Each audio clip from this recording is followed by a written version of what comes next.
Because the apostolic work, it comes to correct certain things. And that is what we are doing. I'm coming to tell you that you can also hear God by yourself. I'm correcting. I'm coming to tell you that, listen, me standing here, I don't own the keys to heaven. I don't have the keys that open heaven. So there is no way I can tell you that if you leave me, I'll close heaven in your life. It's impossible. Because the road that goes to heaven doesn't pass through my house.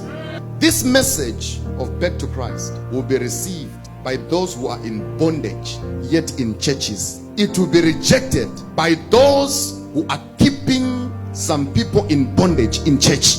That is why yesterday I told you, you need deliverance from the shepherds, because the shepherds have made you believe that you cannot drink water without them helping you to drink. You come and testify that ever since I met Prophet, my life changed. There's nothing like that. You are giving me glory. Glory is not mine. Ever since I met you, my life changed. How did your ancestors' lives change without meeting me? How did your father's lives change without meeting me? How is it that Bill Gates is the richest man but he has never met me? How is it that Aliko Dangote is one of the richest men in Africa but he has never met me? Are you telling me that for anyone to be blessed they have to meet me? That is a fallacy. It's a lie. God's people need to be liberated.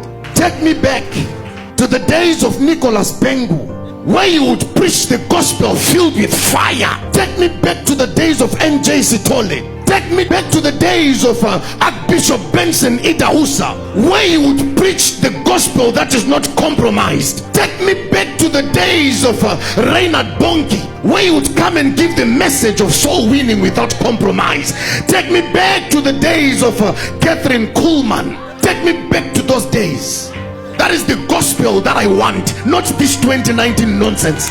This one, I don't want it. It favors the rich, it rejects the poor. Keep it for yourself. Keep it. I don't want it. Take me back.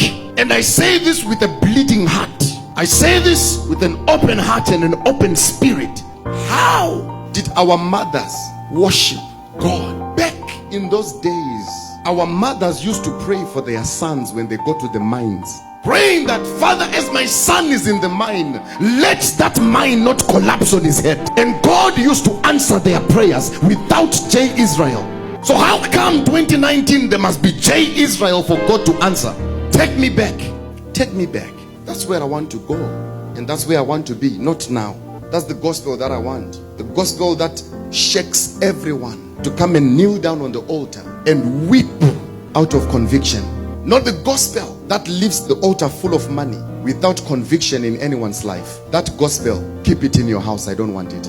Back in the days where young men and women used to gather, seeking the face of God, arranging all-night prayers to pray, arranging all-night vigils to seek the face of God. Back in those days where our mothers used to drag us to say, let us go and hear the gospel, where we would get to church and hear the man of God speaking Christ, not himself.